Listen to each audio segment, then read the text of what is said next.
I, Vreth Solon, senior analyst of the Galactic Deliberation Council, have witnessed many things in my 462 years of service.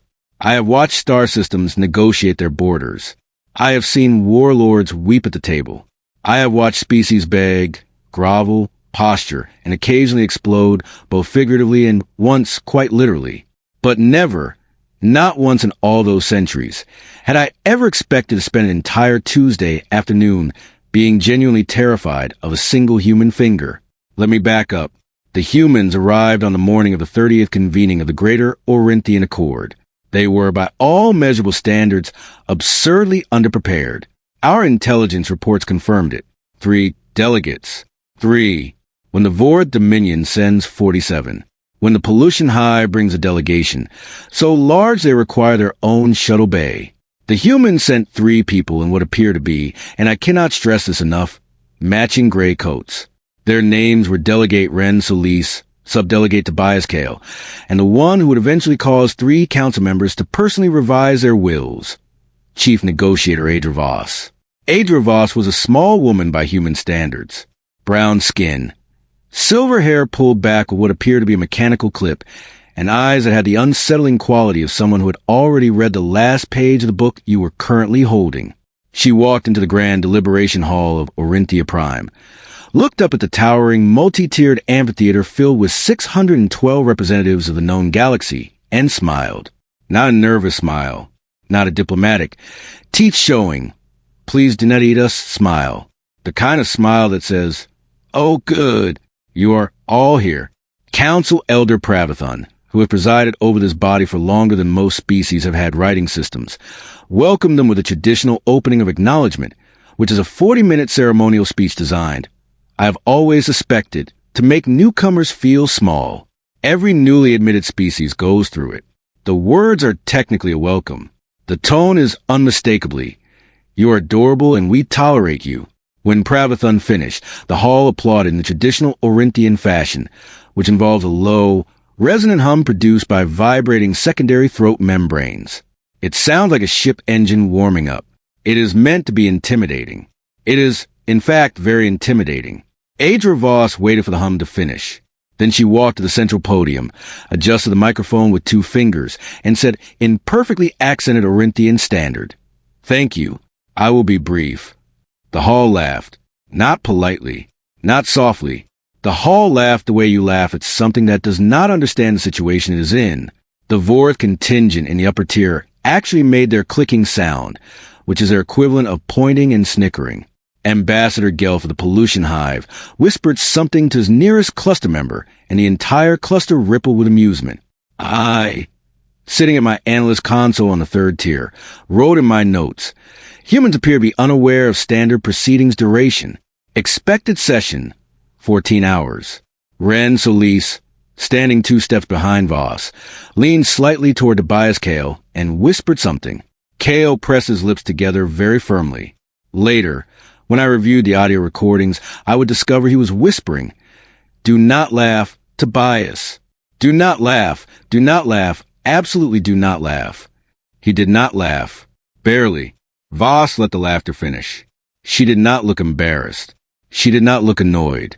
She waited with the patience of someone who had set a timer and knew exactly when it would go off. Then she said, we are here to formally contest Articles 9, 17, and 44 of the Orinthian Accord, specifically the resource tiering clauses, the diplomatic immunity carve-outs, and the rather creative interpretation of what constitutes, quote, a recognized civilization, end quote. Silence. Not the polite kind. The kind that falls when someone says something that should be impossible. Article 9 had not been contested in 200 years. Article 17 was considered untouchable by mutual consensus of 11 founding species. And Article 44, the Civilization Recognition Clause, was the very article that had been used 11 months earlier to deny humanity's initial application for full council membership and classify them instead as a Category 3 developing entity. A Category 3 developing entity. That is a galactic equivalent of handing someone a visitor badge and pointing them toward the gift shop. And now the woman holding that visitor badge was standing at the central podium of the most powerful governing body in the known galaxy, in a gray coat, telling them she was going to be brief. Pravathun leaned forward, all 6 of his optical stalks narrowing. His voice, when it came, was very quiet, which for Pravathun is significantly more threatening than shouting. "On what grounds," he said, "do you believe you are standing to contest?" Adra Voss reached into her coat pocket, and the entire hall held its breath. She pulled out a single data chip, not a weapon, not a bomb, not even a particularly impressive piece of technology by galactic standards. It was a small, flat, rectangular chip, the kind used for document transfer, the kind that every delegate in that hall carried by the dozen, completely ordinary. And yet, I watched 612 representatives of the known galaxy collectively stop breathing for a full 3 seconds. Adra Voss set the chip on the podium with a soft click. "Grounds," she said, "a procedural violation under Substatute 7 of the Accord's own founding charter. Specifically, the clause that requires all tiering classifications to be reviewed by an independent verification panel before becoming permanent. Humanity's Category 3 designation was made permanent 11 months ago. No independent panel was ever convened. That makes the classification," she paused just long enough, "legally void." The silence that followed was a different species of silence than the one before. The first silence had been shock.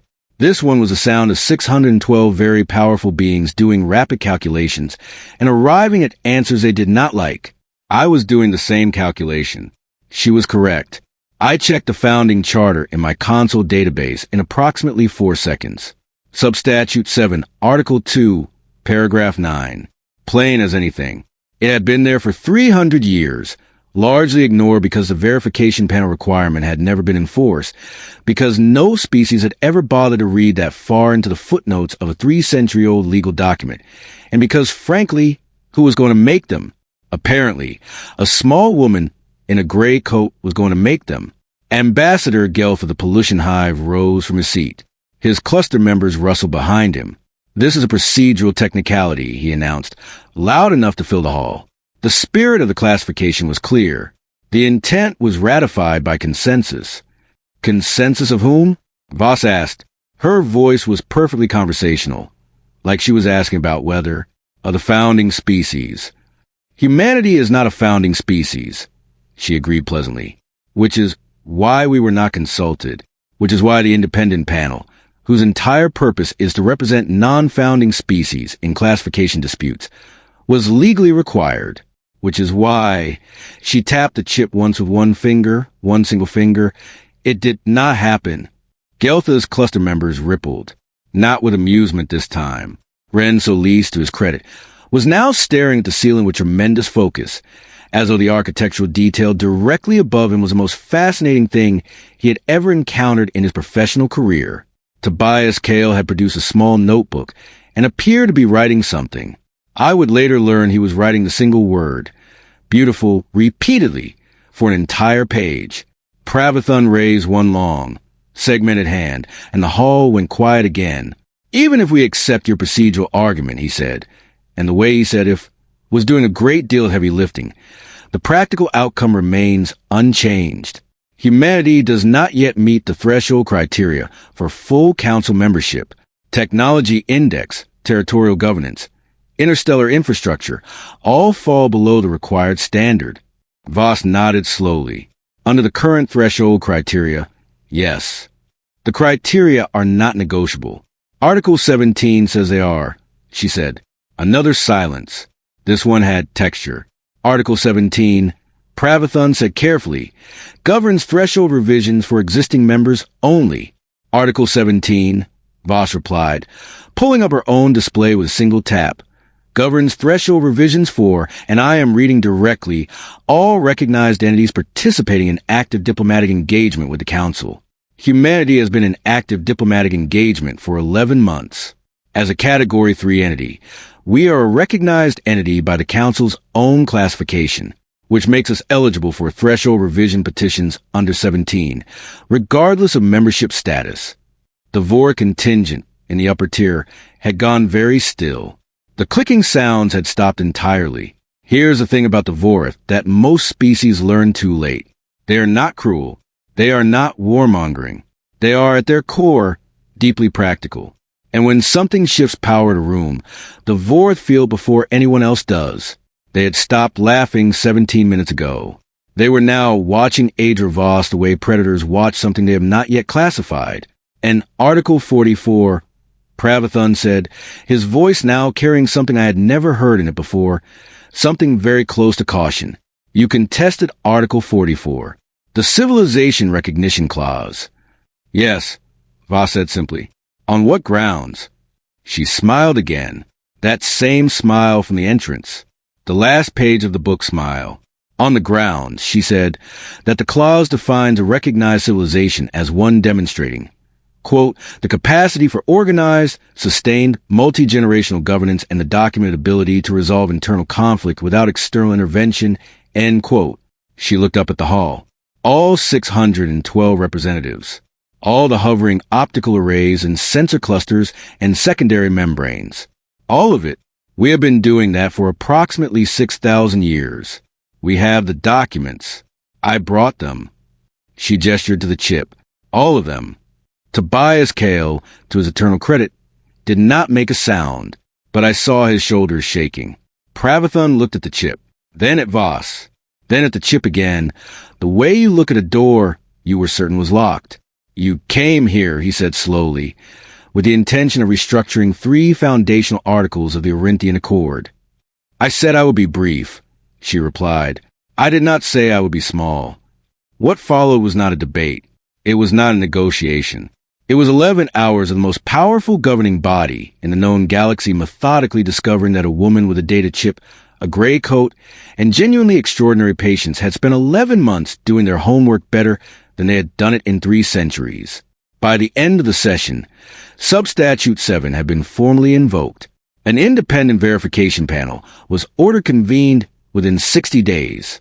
The threshold criteria under Article 17 were flagged for formal review, and Article 44 sat on the agenda for the next full convening, attached to a humanity-submitted evidence package that, according to my colleague Vrethpalen, who reviewed it overnight, was so comprehensively sourced that it made the Council's own founding documentation look like a first draft. As the session closed, I watched Adra Voss collect her chip, straighten her coat, and turn to walk out the hall. Ren Solis fell into step beside her. Tobias Kale, notebook clutched to his chest, followed. At the door, she stopped, turned back, looked up at the hall one last time. Thank you for your time, she said. We will see you in 60 days. She left. The hall was quiet for a long moment. Then Ambassador Gelf said very quietly, to no one in particular, did anyone actually read the founding charter? Nobody answered.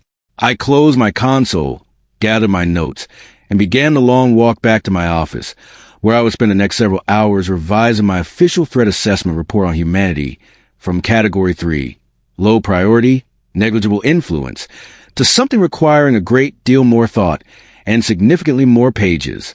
I wrote at the top of the new report, in large letters, a single professional observation.